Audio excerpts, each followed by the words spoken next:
পশ্চিমবঙ্গে ক্ষমতার পালাবদলে তিস্তার পানির ন্যায্য হিস্যায় আশাবাদী পররাষ্ট্রমন্ত্রী। পৌষিনে পাল্টা ব্যবস্থার ঘোষণা। বাংলাদেশ যুক্তরাষ্ট্র চুক্তি নিয়ে ইতিবাচক দুই মন্ত্রী। 1 বছরের মধ্যে স্থানীয় সরকার নির্বাচন সম্পন্নের আশ্বাস এলজিআরডি মন্ত্রীর। দেশে বিদ্যুৎ সংকট নিয়ে কিছু জটিলতায় লোডশেডিং হচ্ছে, দাবি জ্বালানি মন্ত্রীর।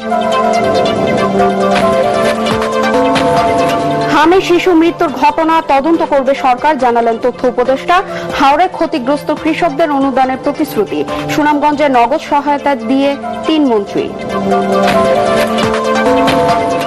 শাপলা চত্বর সহ দেশের বিভিন্ন স্থানে অভিযানে নিহত 58 জনের পরিচয় শনাক্ত, জানালো প্রসিকিউশন। আগামী 7 জুন দাখিল করা হবে তদন্ত প্রতিবেদন।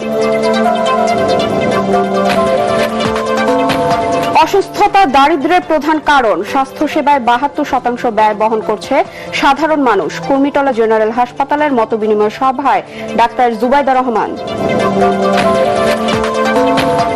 এবং পশ্চিমবঙ্গে নতুন সরকারের শপথ 9 মে। বিজেপির ক্ষমতায় আসা বাংলাদেশের জন্য স্বস্তিদায়ক হবে না, অভিমত বিশ্লেষকদের।